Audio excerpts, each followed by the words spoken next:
a very painful and necessary process by which we begin to recognize ourselves in each other.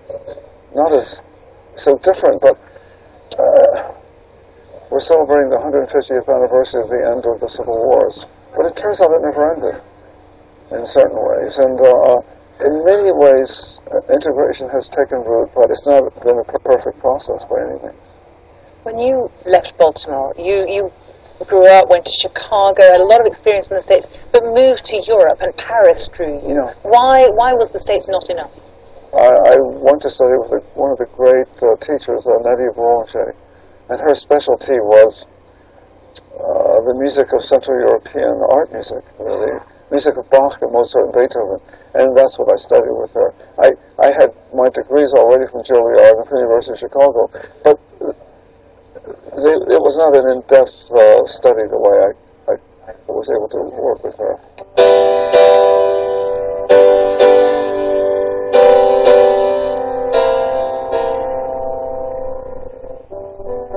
When you look at your incredible range of output, I mean, I'm Down on the Beach and your operas, there are symphonies, quartets, solo music, film scores. Is it involuntary for you? Is the music always in your head? It's not a question of switching on, it's always there. I think it's a good description to say that it's always there. I've been inspired by other people, by dancers, by painters, by writers. The encounters I've made have led me to work in theater and to work in film and to work in dance. And because of that, it's kept me very busy. There's always been a need for music, and I always went to the places where people needed music because the music was there, so I just had to have a place to take it to. I've been fortunate that way. One of the collaborative works that really struck a lot of people, became a cult film almost, was your score for the documentary Koyanis Katsi, which is based on a Hopi word, an American Hopi word, for life out of balance. Godfrey Reggio was a filmmaker.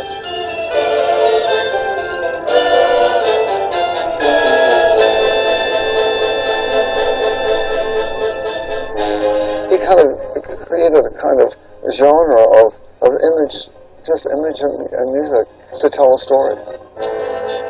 It means that you can export it all over the world, and you can be any age. And he found a form which can fit almost everywhere.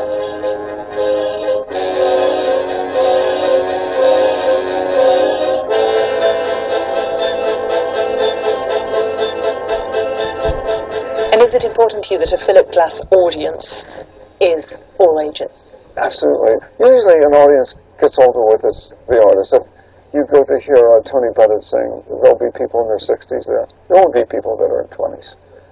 Even if you go to see the Rolling Stones, there'll be people in their 50s and 60s. Not so many of the younger people. But the kind of music that I do for some reason, and it's because I work with so many different people, it can be a wide range. Often people come with their parents, and sometimes they come with their grandparents. I'm the grandparent level now.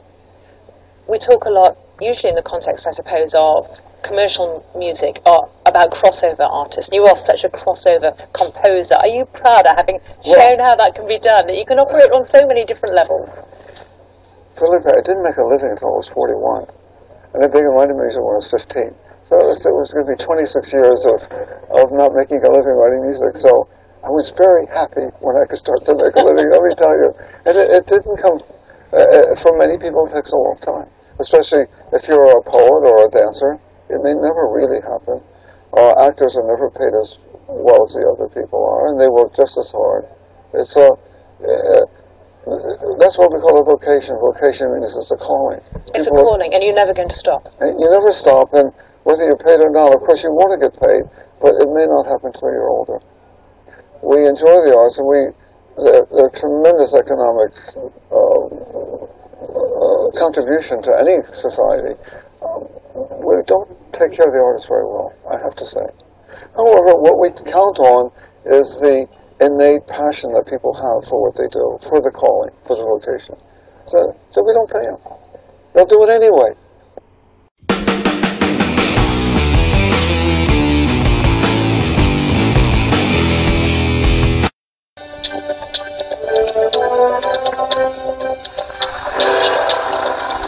As the star quarterback for 13 13 seasons with the New York Jets, Joe Namath took his fair share of hard hits. I didn't pay much attention to the fact that I had been hit in the head several times. Knowing now what you know about traumatic brain injury, would you play football again? No.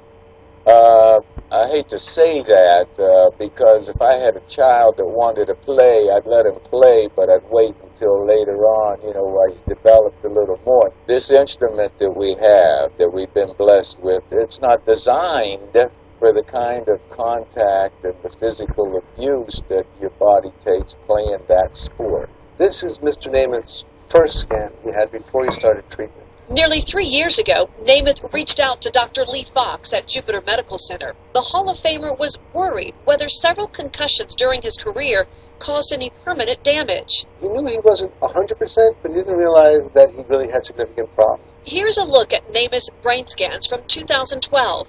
One side of his brain, the area that's yellow and orange, shows normal blood flow and function. On the other side, the purple and blue area, the brain cells weren't getting the oxygen they needed. That's a big difference. It's a difference, but both sides should be the same, and we actually see a very big difference between those two temporal lobes. When you first saw that scan and you saw that there were some issues, that had to be pretty worrisome. I was scared, of course. I said, oh no. No, absolutely. Namath became the first patient in what would become a groundbreaking clinical trial at Jupiter Medical Center.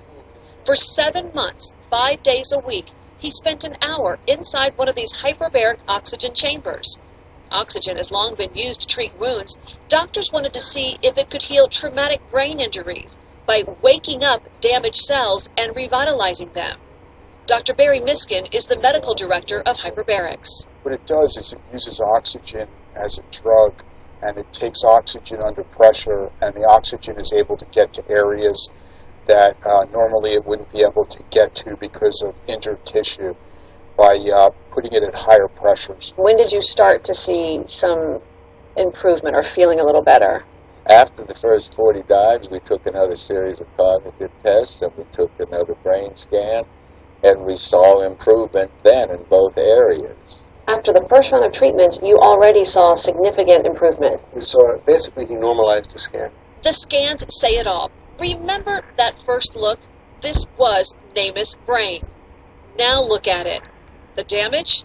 Gone. Scan's beautiful, and I really feel like I've gotten sharper, yes.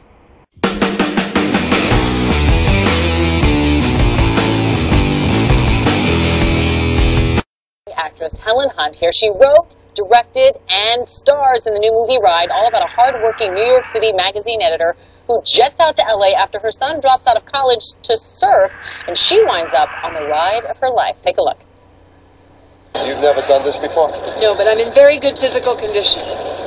You must have a lot of money. You're staying in a nice hotel. You've hired me for a second day in a row.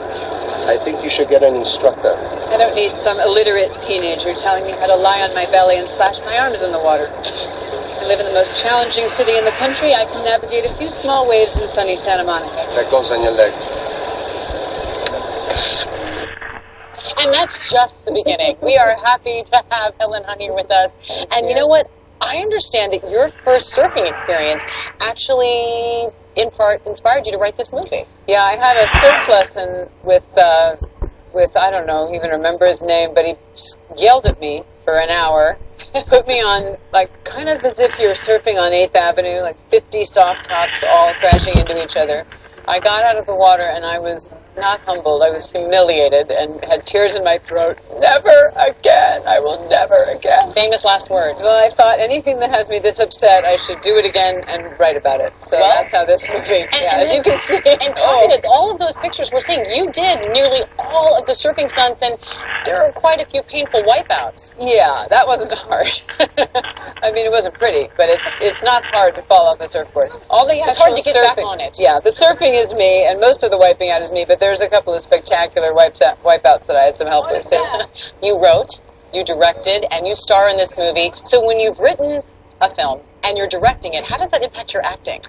It's really just doing all three of those things in the Pacific Ocean that kind of tilts the whole thing into kind of a hallucinogenic version of itself. But I mean, it was fun. Really, I've never had as much fun making a movie as I had making this movie. We were working hard, but we were playing like kids in the ocean. It was pretty great. It definitely shows. So in Ride, you play Jackie, a big city magazine editor who has a fairly neurotic relationship with her son. He drops out of school, moves to California to become a surfer. You follow him and you basically stalk him. Yeah, she can't drive because why should she learn how to drive? And so she hires a driver to schlep her surfboard around. I don't see what's weird about that. And follows him until she literally rear ends him in the streets of Venice. And he says, "You're crazy and you don't understand me. Don't talk to me till you can stand up on a surfboard." So the bulk of the story is this very unlikely woman doing a thing she's not so comfortable doing. A lot of layers to this story. Your surf instructor is played by Luke Wilson, who also becomes your love interest. What is If you were writing a movie, wouldn't you write that Hello? Luke Wilson Yes. was your surf instructor love interest? I like how you I'm not, roll. you know, I wasn't born yesterday. What is the movie ultimately about? It's about, you know, I see all these soccer moms and hockey moms and surf moms in LA, and all the kids are out there playing. It's about flipping that around and getting in the water or the trampoline or get out the finger paints and have fun ourselves. I love it. And it was great to see Paul Reiser from your old co-star there supporting you in LA on the red carpet. Yeah, he's one of my dearest friends. I'm probably here because of him. So. Oh, well, you're here because you wrote, directed, and starred in your movie. But thank you, Helen Hunt, as Thank always. you. Such a pleasure to have you here. Thank you so Ride much. opens